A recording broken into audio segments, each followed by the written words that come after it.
शानदार 9 वर्ष पूरे हुए हैं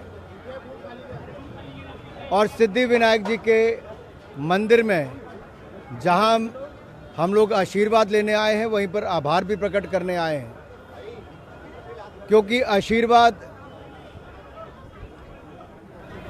सबका रहा, जहाँ एक और भगवान का, वहीं पर दूसरी ओर जनता का।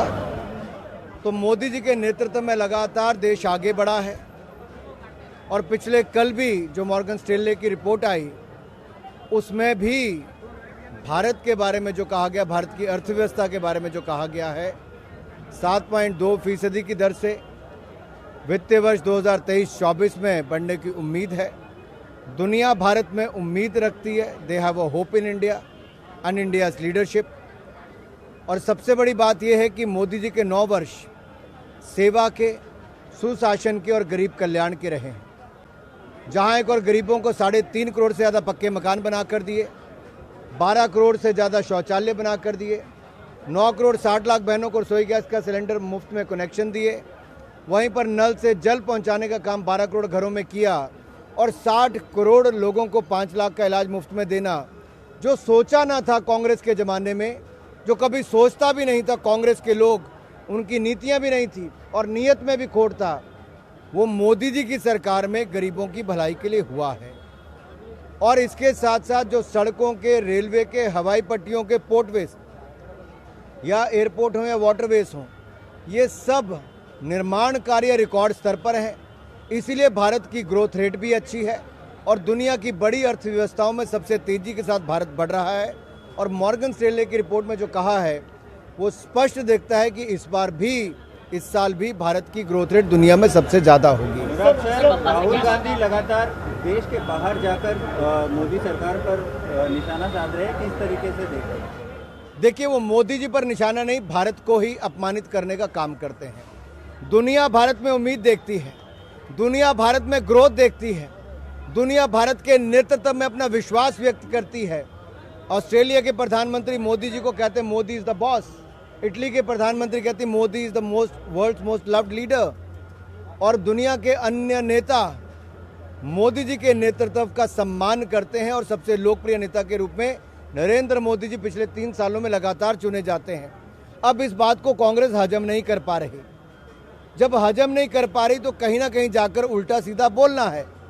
पहले इंग्लैंड में, अब अमेरिका में ये जो प्रायोजित कार्यक्रम होते हैं, इनमें भारत विरोधी नारे लगते हैं, भारत के राष्ट्रगान का अपमान किया जाता है, भारत विरोधी बातें बोली जाती हैं और श्रीमान राहुल गांधी जी इस कार्यक्रम के मुख्य अतिथि होते हैं।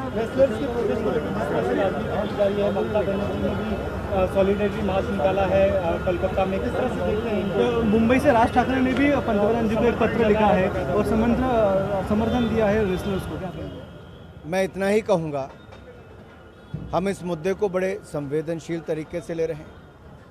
खिलाड़ियों की मांग एक कमेटी बनाने की थी, हमने वो भी बनाई, जांच करवाने की थी वो भी करवाई, पुलिस से एफआईआर करवाना चाहते थे, दिल्ली पुलिस ने एफआईआर भी की, सुप्रीम कोर्ट गए तो वहाँ पर भी सुप्रीम कोर्ट ने मजिस्ट्रेट के कोर्ट में जाने के लिए कहा।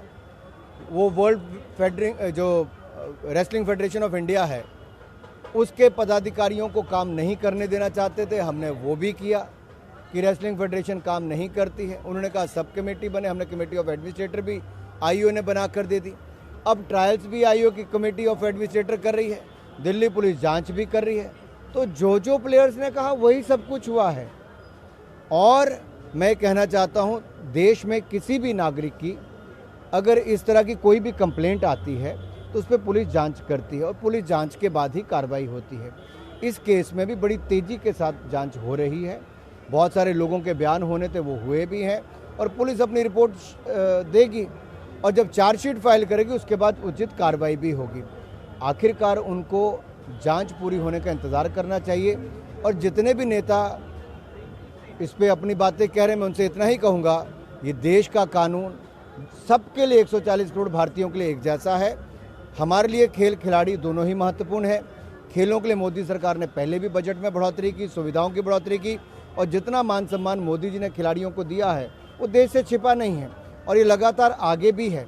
लेकिन जहां पुलिस जांच की बात आती है, पुलिस जांच कर रही है, कार्रवाई की बात आएगी तो चार्जशीट के बाद वो भी भाजपा की एक महाराष्ट्र की सबसे बड़े नेता पंकजा मुंडे जी का एक बयान है कि मैं तो भाजपा की हूँ लेकिन भाजपा पार्टी मेरी नहीं है, ऐसे उन्होंने कहा, क्योंकि उन्हें कई दिनों से कुछ पद दिया नहीं गया है। इस तरह चलिए, धन्यवाद।